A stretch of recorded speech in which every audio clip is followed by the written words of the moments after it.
Sir एक film script के लिए आइडिया को कैसे डेवलप करते हैं और आइडिया को डेवलप करने के बाद उसको स्क्रिप्ट तक कैसे ले जाते हैं हम? देखिए, जब हम लोग एक फिल्म की बात करते हैं, कहानी की बात करते हैं, तो वो कहानी का वो आइडिया आएगा कहाँ से? हम्म, तो वो कहानी का जो आइडिया, जब हम फिक्शन फिल्म की बात करते हैं तो तीन एक हम लोग एरियाज मानते हैं। एक इमेजिनेशन, हम्म, दूसरा इंस्पिरेशन और तीसरा एडाप्टेशन।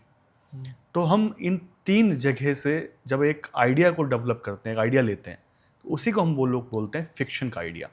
हम्म, तो अब मैं भले ही आपसे बोलूं कि आप बैठे थे और आप बैठे बैठे आपके दिमाग में एक आइडिया निकल के आ गया कि एक चींटी होगी और वो चींटी जो है इंसान बनेगी और वो दुनिया को बचाएगी। तो ये आपका इमेजिनेशन है। लेकिन जब मैं इंस्पिरेशन की बात करूंगा, तो ये इंस्पिरेशन क्या है? आप इंस्पिरेशन आ कहाँ से रहा है? तो हो सकता है कि आपने कोई लड़की देखी हो चलते हुए, जिसको कुछ लड़के छेड़ रहे हो, हम्म, और बाद में आपने देखा हो कि वो लड़की जो है अपनी सुरक्षा खुद कर रही है, उसने मारा और लड़कों को भगा दिया। हम्म, तो ये आप वहाँ से इंस्पायर हुए उस किरदार से, उस सिचुएशन से, लेकिन आप कहानी अपनी बना रहे हैं। तो उसी को हम बोलते हैं इंस्पिरेशन। इसी तरह से हम एडाप्टेशन की बात करते हैं, तो लिटरेचर से जब हम लोग आइडिया उठाते हैं, कहानी लेते हैं, उसी को हम लोग बोलते हैं एडाप्टेशन। हम्म, तो आजकल एडाप्टेशन की थोड़ा सा एक डेफिनेशन बदल गई है हमारी इंडस्ट्री में। आजकल हम लोग फिल्मों को भी एडाप्ट करते हैं।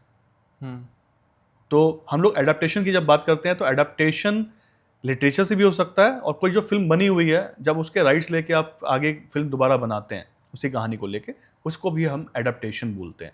तो लिटरेचर हमारा मेन है। हम्म, जैसे 3 इडियट्स है, इज एडाप्टेशन।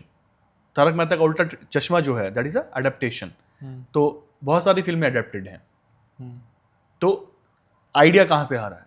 उसको हम एडाप्टेशन, इंस्पिरेशन या इमेजिनेशन से आता है। इसी को हम फिक्शन का आइडिया बोलते हैं।